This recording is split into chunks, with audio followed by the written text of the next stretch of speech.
Martedì 19 marzo 2024, un cordiale saluto a tutti voi carissimi amici radioascoltatori e benvenuti ad un nuovo appuntamento con Edicola Belluna, la rassegna stampa di Radio ABM. Un saluto anche a chi ci sta guardando in diretta dalla pagina Facebook di Radio ABM e dal canale YouTube dell'Associazione Bellunesi nel Mondo. Dai nostri studi in via Cavour 3 a Belluno, Marco Crepas vi accompagnerà nella lettura dei quotidiani bellunesi. Oggi leggeremo assieme il Corriere delle Alpi. Diamo quindi subito uno sguardo ai titoli presenti in prima pagina. La notizia messa in primo piano riguarda il mondo delle gelaterie italiane, nel nostro caso prettamente bellunesi, presenti anche all'estero. Questo il titolo: ogni anno 500 gelaterie italiane cedute agli stranieri. Il presidente di Unitais lancia l'allarme: pochi dipendenti e manca il ricambio generazionale. L'approfondimento di Dalmas lo troveremo a pagina 20.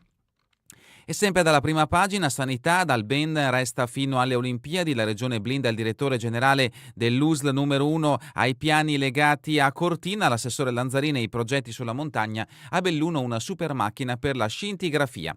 Non ci saranno sorprese a maggio. Giuseppe Dalbene sarà confermato alla guida dell'USL numero 1 Dolomiti. Sarà lui a seguire l'azienda sanitaria nelle sue tappe di avvicinamento alle Olimpiadi. Parola dell'assessore regionale alla sanità e al sociale Emanuela Lanzarin, salita fino all'ospedale San Martino di Belluno per inaugurare la nuova Gamma Camera, un'apparecchiatura di ultima generazione che garantirà servizi di qualità alla popolazione bellunese. L'approfondimento di Paola Dalanese a pagina 17.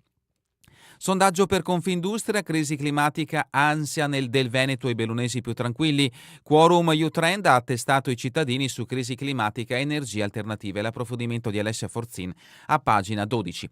Interviene il presidente Barbera, la consulta esorta il Parlamento, leggi su fine vita e mamme gay. Sul fine vita e sui figli di mamme arcobaleno arriva l'esortazione della consulta. L'approfondimento da pagina 2 a pagina 3. Il progetto a Borgo Valbelluna, gli scout piantano le tende alle Entiai. L'approfondimento di De Barba a pagina 25. Nelle cronache, ipotesi omicidio colposo, ucciso dal cavo della teleferica l'impresario sotto indagine. Aperto un fascicolo sulla morte del boscaiolo Elvir Seragic, indagato il datore di lavoro del bosniaco. L'approfondimento a pagina 29. Schiarea di Arabba, c'è il via libera alla nuova seggiovia Ornella-Padonna. L'approfondimento a pagina 27.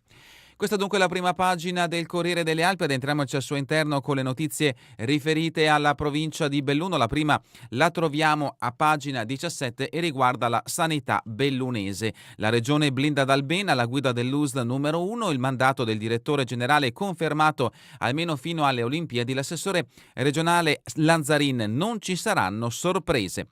E a proposito invece di belle sorprese che interessano la sanità in provincia di Belluno, siamo all'ospedale San Martino, nuova Gamma Camera per le scintigrafie, esegue 800 esami l'anno su pazienti oncologici. Investimento da 850.000 euro, in gran parte coperti dai fondi PNRR. Il primario Bissoli, risposte accurate per seguire l'evoluzione dei casi.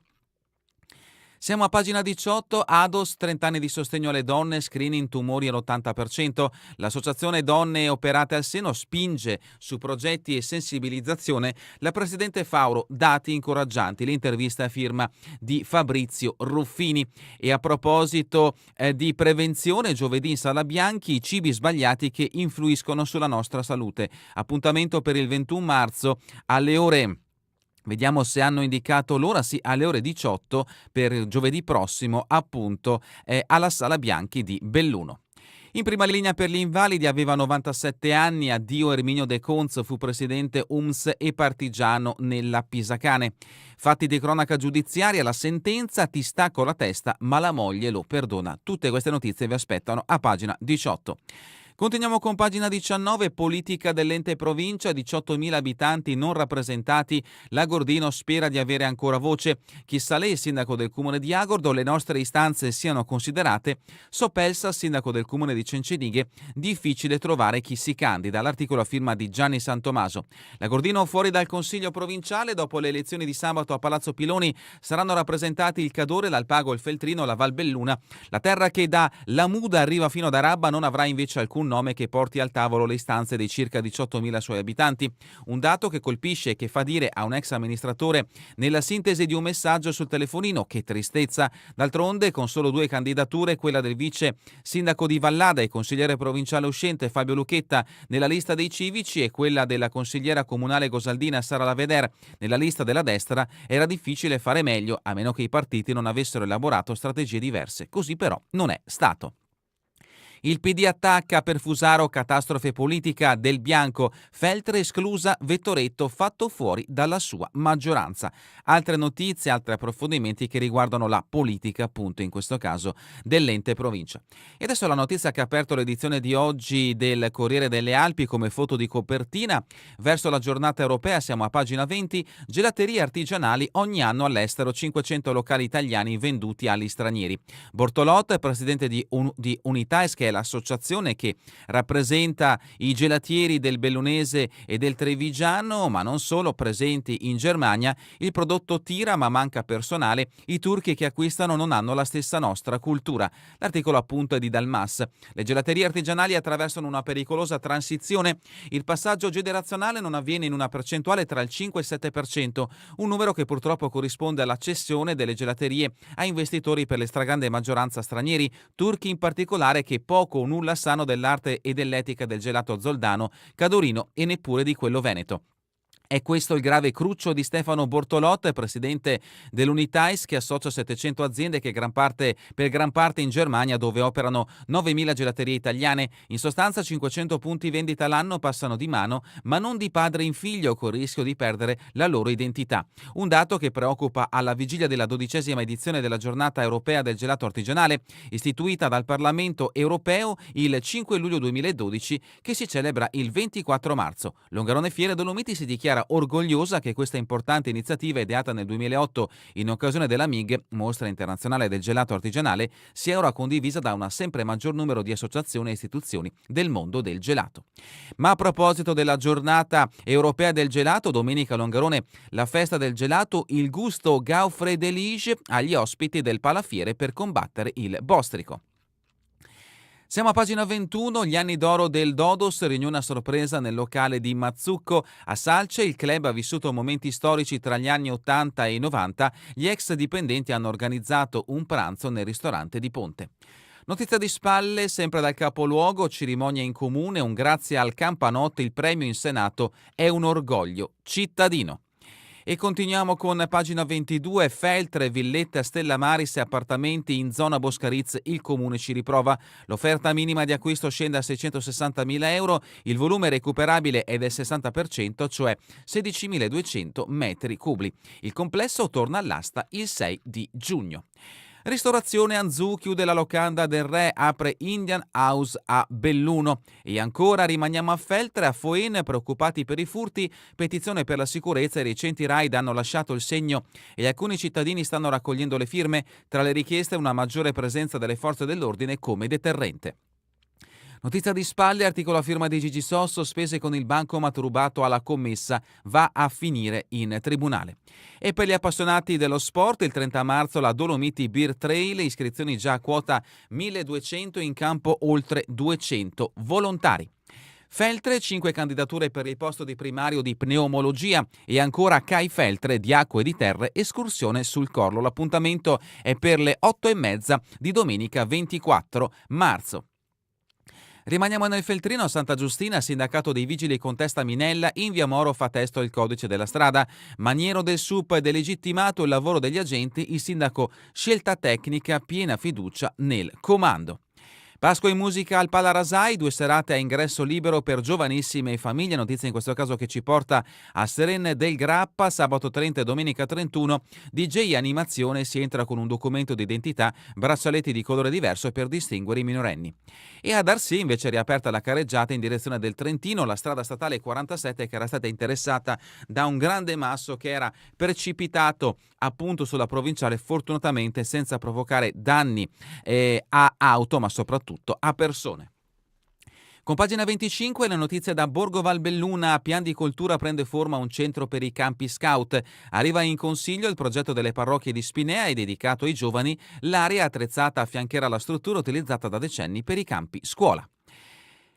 Sempre da Borgo Valbelluna altre due notizie: Gruppo Natura e Parrocchia raccolgono i pensieri di pace e ancora mano schiacciata in azienda, la colpa è dei due operai, fatto avvenuto in questo caso all'azienda Ceramica Dolomite. Spostiamoci a Longarone con pagina 26, viabilità longaronese, ANAS fa le ispezioni ai ponti sulla Lemagna, scatta il senso alternato. In vista dei lavori di Veneto Strade a Rui della Croce a Provagna, comune alla ricerca di fondi per la colata detritica a Dogna. Al pago, raffica di variazione al bilancio di previsione per le nuove entrate, Tambre e consiglio giovedì sera incentrato sui conti.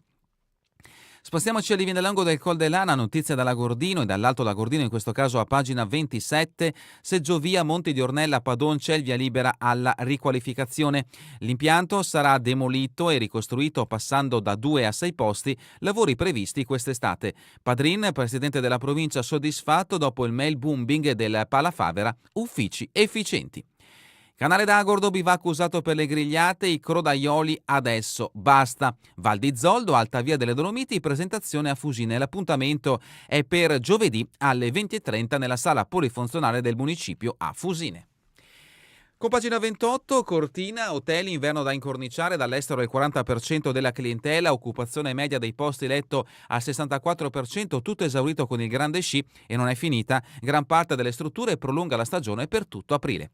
E sempre da Cortina, notizia di spalle, una piazza dedicata alle Olimpiadi del 1956 e a quelle in arrivo. E vediamo in questo scatto, per chi ci sta guardando da Facebook o YouTube, la futura piazza dei Giochi Olimpici 1956-2026. San Vito di Cadore, bocciato in Cassazione il ricorso dei cittadini contro la variante ANAS. E adesso si torna nuovamente, come giusto che sia, a parlare della tragedia avvenuta nei boschi della Val Visdende l'altro ieri. Siamo a pagina 29, l'articolo a firma di Gigi Sosso, tragedia in Val Visdende, morto colpito dal cavo, indagato l'impresario. La procura ha aperto un fascicolo per omicidio colposo sul decesso del boscaiolo Elvir Sarajcic, in corso approfondimenti. Sopravvissuto alla guerra in Bosnia, ha trovato la morte in un bosco in Val Visdende per l'infortunio sul lavoro di Elvir Sarajcic. La procura di Belluno ha aperto un fascicolo per l'ipotesi di reato di omicidio colposo. Il sostituto procuratore Marta Tollardo iscriverà inevitabilmente nel registro degli indagati il datore di lavoro del quarantenne di Novi Travnik. Gli ispettori dello Spisal sono tuttora all'opera per verificare se in quel cantiere di Val della Chiesa l'impresa boschiva austriaca che stava disboscando in subappalto per la bresciana Ceri abbia rispettato o no tutte le norme di sicurezza previste. Per questo l'area è ancora sotto sequestro. Solo quando avranno terminato gli accertamenti in collaborazione con i carabinieri di Santo Stefano, il magistrato avrà un quadro più completo. Verso le 14 di domenica Sarajcic è stato colpito alla testa da una fune portante in acciaio dopo che un supporto della teleferica alla quale stava operando aveva ceduto, finendo per essere decapitato. È morto sul colpo e le cause sono chiare. Dopo che il medico legale del SUEM 118 aveva constatato il decesso, è stato sufficiente l'ispezione cadaverica esterna. Almeno fino a ieri sera non risultavano incarichi per l'autopsia. Non è ritenuta necessaria e la salma è stata affidata al carro funebre che ha provveduto al trasporto fino alla cella mortuaria del San Martino di Belluno. Dovrebbero partire nelle prossime ore, se non sono già iniziate, le pratiche per il ritorno a Novi Travnik, una cittadina di 25.000 abitanti nella Bosnia centrale, a meno di 100 km da Sarajevo. Addolorata la regola, abbiamo venduto a un'impresa bresciana un brutto colpo. E ancora, Fanelli, CGIL Veneto, serve un albo delle imprese boschive. L'obiettivo è verificare i requisiti minimi per svolgere l'attività. Fly Belluno, da un anno sul tema chiediamo un tavolo al prefetto. Sempre dal Cadore, Pieve di Cadore, casa di Tiziano, in estate è garantita l'apertura nonostante i lavori. E a Cortina invece i poliziotti salvano un cane, avventura a lieto fine per fischio un meticcio di 3 anni, feritosi su un sentiero adiacente alle piste di Cortina. Dalla rubrica Cultura e Società, Jesolo è perfetta per le mie storie, a sfondo criminale anche al femminile. Da oggi in libreria Le regole della vendetta di Fulvio Luna Romero, secondo capitolo di una trilogia che è un ritratto in nero del Veneto. Dalla rubrica Giorno e Notte invece spostiamoci in provincia di Belluno, eccola qui, focus sulla biblioteca lolliniana con i suoi 99 manoscritti storici, da una Bibbia all'antifonario fino allo statuto cittadino del XV secolo. Venerdì 22 Caterina Costa parlerà dei codici miniati conservati nel seminario. L'appuntamento è per celebrare i 700 anni della chiesa di San Pietro a Belluno. Siamo a pagina 33, sport bellunese, Belluno, la gara col Motta vale il secondo posto, da Re dipende da noi. Calcio Serie D, Dolomiti volata a secondo posto ma con un sogno impossibile, il distacco della Clodiense si è ridotto e manca un recupero e scontro diretto, intanto ci sono da portare a casa i 3 punti sabato dalla trasferta a Breno. Calcio di promozione, Longoalpina chiama Trezzi Giuliana, con lui ottimo rapporto. Biathlon, Alisa ha trasformato le difficoltà in mentalità vincente. Rusciano è il mental coach cui si è affidata Vitozzi, è rinata grazie a se stessa liberando tutto il suo talento, stasera la festa a Sappada. Ancora sport, Hockey Alps League alle 20:30 di oggi, Cortina via le semifinali all'Olimpico c'è Salisburgo, Zanatta, stiamo bene. Calcio, Acerbi, niente Italia, ma non ho detto alcuna frase razzista. Il difensore dell'Inter, rimandato a casa per chiarire l'accaduto, se l'accusa fosse confermata rischia una lunga squalifica. E terminiamo con le previsioni del tempo in Veneto per la giornata di domani, iniziali nubi basse su prealpi e pianura con possibili locali riduzioni della viabilità, poi cielo sereno o poco nuvoloso in pianura, irregolarmente nuvoloso sulle zone montane, precipitazioni assenti. È davvero tutto per questa edizione di Edicola Belluno e vi ricordo che torneremo in replica questa sera via streaming alle 20, domani mattina all'1 ora locale italiana. A voi tutti un buon proseguimento di giornata in compagnia come sempre di Radio ABM, la web radio dell'Associazione Bellunesi nel Mondo.